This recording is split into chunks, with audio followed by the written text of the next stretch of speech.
আপনারা যদি ভোট না দিতেন আমাকে কি মন্ত্রী বানাতে পারতেন? এমপি না হলে তো মন্ত্রী বানানো যায় না, তাই না? কাজেই আপনারাই আমার মূল শক্তি।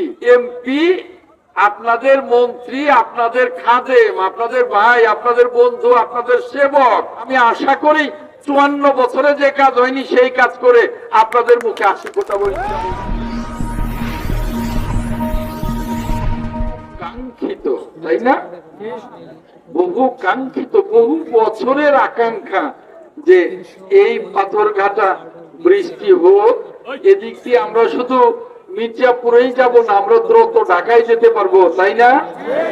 কাজেই আর ওই পাথরঘাটা এই অঞ্চলের মানুষের বাজার ঘাট সবকিছু, তাই না?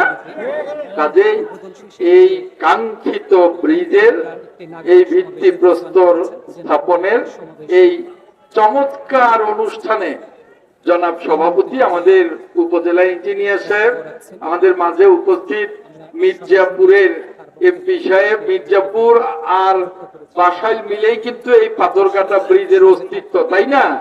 এই পারে বাসাইল, ওই পারে মির্জাপুর, পাথরঘাটা তো মির্জাপুর, তাই না? তো কাজেই এমপি সাহেব এসছেন, আমরা অত্যন্ত খুশি হয়েছি। উনি এই যে আমার সাথে ভিত্তিপ্রস্তর স্থাপন করলেন, ওনার নামটাও খোদাই করে লেখা আছে।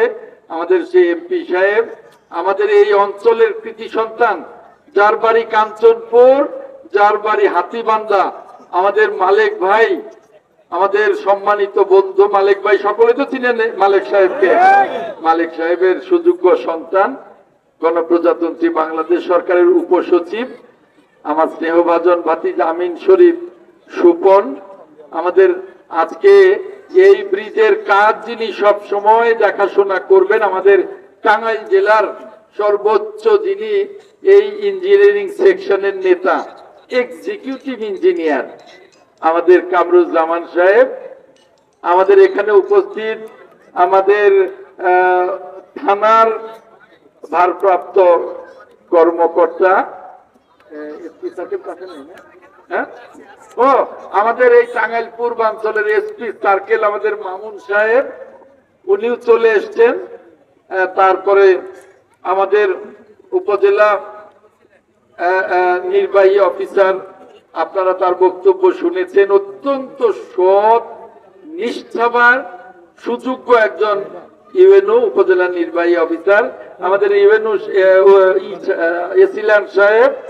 আমাদের বিএনপির সখীপুর থেকে এসছেন সাবেক সভাপতি আমাদের খুরশেদ আলম মাস্টার সাহেব, বাসাইলের আমাদের এনামুল করিম অটল, আমাদের মামুন আল জাহাঙ্গীর, অ্যাডভোকেট নবু সহ আমাদের তুহিন রমজান, এই ইউনিয়নের চেয়ারম্যান মামুন, অনেক নেতা এখানে উপস্থিত।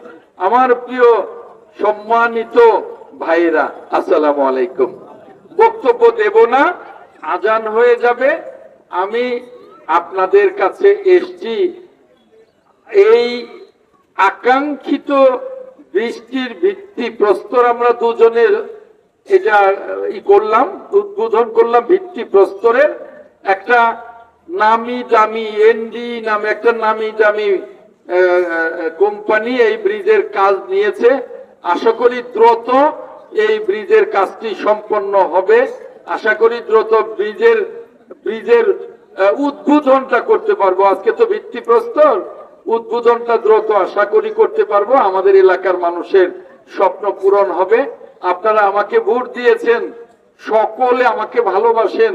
আমি যাতে আপনাদের এই এলাকার আরো অন্যান্য সকল কাজগুলো সুচারুরূপে করে আপনাদের মুখে হাসি ফোটাতে পারি, আপনারা আমাকে দোয়া করবেন। সেজন্য আপনারা আমাকে দোয়া করবেন।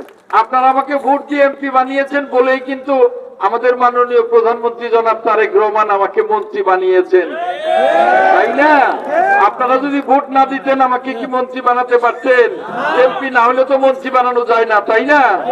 কাজেই আপনারাই আমার মূল শক্তি, আপনারাই আমার মূল শক্তি। আপনাদের কাজের ব্যাপারে আমি সব সময় চিন্তিত। এই যে কালাম সাহেব বক্তৃতা করছিলেন, আপনারা দেখেছেন, আমি ইউএনও সাহেবের সাথে জরুরি কথা বলছিলাম। উনি আমাকে বললেন, স্যার আমার তো অনেকদিন হয়ে গেল, আমি এখন একটু মিনিস্ট্রিতে চলে যাব, এখানে থাকবো না। অত্যন্ত সৎ অফিসার, তাই উনি আমাকে যখন বলতেছিলেন আমি বললাম আপনাকে আমি ছাড়তে পারি একটা শর্তে, আপনার মতো একটা সৎ অফিসার যদি আপনি আমাকে দিয়ে যেতে পারেন, যিনি বাসাইলের মানুষের দুঃখ বুঝবে, মায়া মমতায় কাজ করবে, তাহলে আপনাকে ছাড়বো, নইলে ছাড়বো না। সঠিক বলছি না? হ্যাঁ, আমরা একটা উনার মতোই যোগ্য ইউএনও চাই, যিনি বাসাইলবাসীকে ভালোবাসেন, বাসাইলবাসীকে ভালোবেসে বাসাইলবাসীর কাজ করেন, তাই না?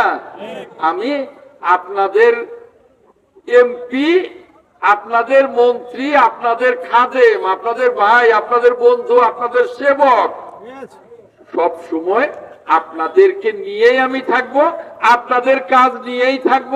5 বছরে আমি আশা করি 54 বছরে যে কাজ হয়নি সেই কাজ করে আপনাদের মুখে 80 ফোঁটা বলে যাব। সকলে ভালো থাকবেন। যারা আসতে পারেন নাই সকলকেও আমার সালাম বলবেন, প্রত্যেকের পরিবারের কাছে আমার সালাম বলবেন, আর আমার জন্য দোয়া করতে বলবেন যাতে আপনাদের সব কাজ করতে পারি। এই কথা বলে আপনাদের সকলকে ধন্যবাদ জানিয়ে আমি শেষ করছি।